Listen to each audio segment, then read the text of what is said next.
জেলায় জেলায় জ্বালানি তেলের সংকটে দেখা দিয়েছে তীব্র ভোগান্তি। ফিলিং স্টেশনগুলোতে দীর্ঘ লাইনে দাঁড়িয়েও তেল পাচ্ছেন না যানবাহন চালকরা। চাহিদার চাপ সামলাতে কোথাও কোথাও কম পরিমাণে তেল দেওয়া হচ্ছে। বিস্তারিত জানাচ্ছেন মোস্তফা কামাল তোহা। কিশোরগঞ্জের ভৈরবে জ্বালানি তেলের সংকট দিন দিন প্রকট আকার ধারণ করছে। তেল নিতে ঘন্টার পর ঘন্টা লাইনে দাঁড়িয়ে থাকতে হচ্ছে।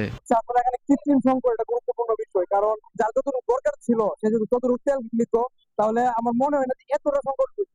তেল নিতে আসি পাম্পের তেল পাই না, বুঝছেন? আমরা কৃষি শ্রমে সকালের সূর্য ওঠার আগেই ভৈরবের বিভিন্ন ফিলিং স্টেশনে লম্বা লাইনে দাঁড়িয়ে যান মোটরসাইকেল, ট্রাক ও প্রাইভেট কার চালকরা। সরবরাহ কমে যাওয়ায় চাহিদার তুলনায় পাওয়া যাচ্ছে না পর্যাপ্ত জ্বালানি। অনেকে ঘন্টার পর ঘন্টা অপেক্ষা করেও খালি হাতে ফিরতে হচ্ছে। সবাই তো বলতেছে সংকট,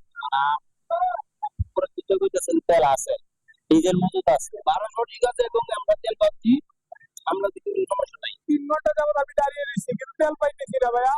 এভাবে যদি দেশ চলতে থাকে তাহলে কিছু হবে না। ফিলিং স্টেশন মালিকরা বলছেন, তেলের সংকট দ্রুত সমাধান না হলে পরিস্থিতি আরো জটিল হতে পারে। মোটরসাইকেলে আমরা সকাল থেকে দিতেছি, আগে থেকে দিয়ে আসছি, এমনি তেলে কোনো সংকট নাই, যতটুকু পাচ্ছি ততটুকু দিতেছি। রংপুরেও একই চিত্র। আজও নগরীর বিভিন্ন পেট্রোল পাম্পে দেখা গেছে মানুষের উপচে পড়া ভিড়।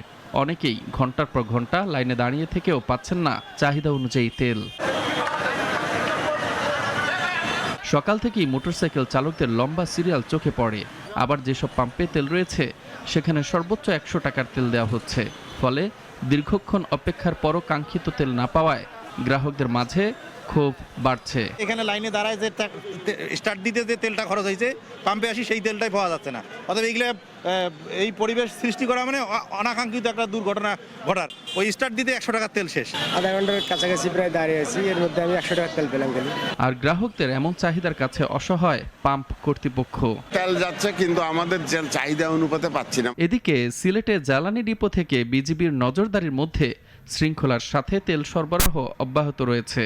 যেন সবাই প্যানিক না হয়। অনেক সময় দেখা যায় প্যানিক হওয়ার জন্যই কিন্তু আমরা অতিরিক্ত জ্বালানি তেল এটা গ্রহণ করার চেষ্টা করি। আমাদের এখানকার সরবরাহ এবং যে আইন শৃঙ্খলা পরিস্থিতি এটা স্বাভাবিক আছে। সিলেট বিজিবি আরো জানায়, 25শে মার্চ থেকে ডিপোগুলোতে কড়া নজর রাখছেন তারা। পাশাপাশি পদ্মা ও মেঘনা ডিপোতে নিরাপত্তা জোরদার করা হয়েছে এবং পাচার ঠেকাতে বাড়ানো হয়েছে নজরদারি। মোস্তফা কামাল তোহা, নাগরিক।